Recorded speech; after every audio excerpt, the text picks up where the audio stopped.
I will be talking about the Herrera family through the sociological perspective by Michelle Herrera.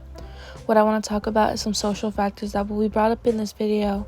Although my life story can be a shock to some, it is the reason I am the person today, as well as it gave me the opportunity to find myself and who I truly wanted to be in society. Some social factors include the fact I was raised by my Hispanic stepfather once he had came into my life, and a white mother. Growing up in poverty, but then also being able to experience the middle class as I got older.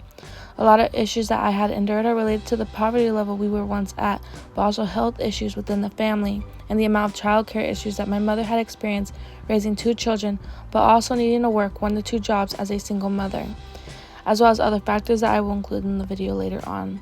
I think it is important to talk about the Herrera family's view on society, but also how someone may view the Herrera family based on how some of the family acts and perceives themselves in society.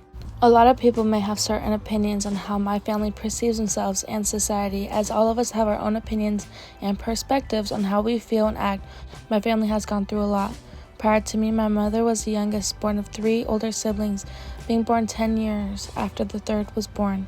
My mother's father, my grandfather Tommy, had passed away when she was only 10. As my mother was going through high school, my grandmother started to include herself in the dating world, leaving my mom in some way on her own at a young age. My mom first got married when she was about 20 years old with a man who ended up being the father of her 2 kids, my sister and I, and getting a divorce after only being married for 2 years. In the article Marriage Go Around, Sherlyn talked about the transition process as parents divorce and how it can affect their child or children and the family.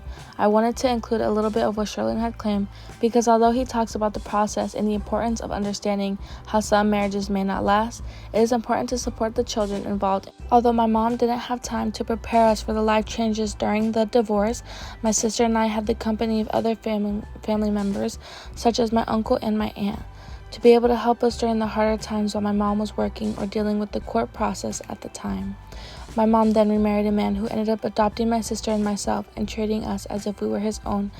When it comes to how the Herrera family functions, there are a variety of ways we can look at it, but in my opinion, the family runs a certain way.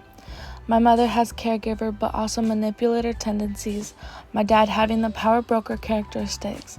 My sister has lost child moments, and when it comes to myself, I feel I fit more in the scapegoat spot of the family. In the article Counting Change Towards a More Inclusive Definition of Family, Brian Powell claimed, "We support marriage equality and support the movement to secure equal treatment under law." The reason I bring this quote up is because of the importance of acknowledging what a perfect family can look like, involving equality and respect within the family, but not all families follow the perfect stereotype following families. I also wanted to include the quote because although my mother experienced being a single mother for many years, she had always taught my sister and I about equality within a relationship. My biological father had left, and unfortunately my mother dealt with many issues due to his certain belief systems when it came to a woman in a home. My mother didn't want my sister and I to be raised with a negative stereotype and rather us have an equal partnership when it comes to a relationship. Though my family is not perfect, we have learned a variety of ways to be able to come together at the end of the day and try to support each other even when there are times we may not all be getting along.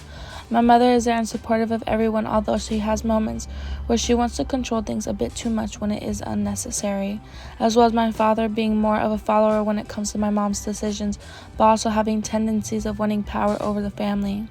My sister is related to a lost child due to her coming out as bisexual, learning how to express herself as she gets older, but still deals with the negative opinions and perspectives. So I would be more of a scapegoat in the family because although I'm a first-generation college student, there have been many situations where I take fault when it has nothing to do with me, as well as me being stereotyped as a bad child due to the stereotypes that have been put on me as I grew up.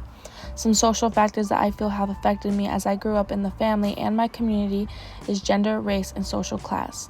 I feel gender has definitely influenced me due to my dad having a very toxic masculinity mindset, trying to express to me how a woman needs to act in society as well as what a woman should do for her husband. I feel race has definitely influenced me as well, being mixed with white and also Hispanic. I felt as if I couldn't fit in either group as I grew older within the school district. I didn't speak Spanish, so I was always told I was not Mexican enough, but due to the color of my skin, I was told I wouldn't be able to fit with the white individuals. Lastly, social class, because my family's income had always ranged due to my dad only working seasonal jobs, so there were times where my mom would have to pick up an extra side job. When it comes to social structures that have influenced my family, I believe education has a big influence due to my mom's educational history of going to college when my sister and I were already entering middle school, and my dad not having graduated high school. My sister and I have seen the benefits of college and decided to go, although my sister had dropped out after 2 years, and I'm still finishing up my bachelor's in sociology. The social environment that has been around me has changed a few times as I grew up. My family had moved a lot due to needing affordable housing. Up to the age of 10 years old, I was around my biological family side, which most of the time included gangs, conflict, and drinking. Between the ages of 10 and 13, I had lived on my mom's stepdad's property to take care of him, which was very quiet and isolating. And from the ages 14 to now, I have learned to be more independent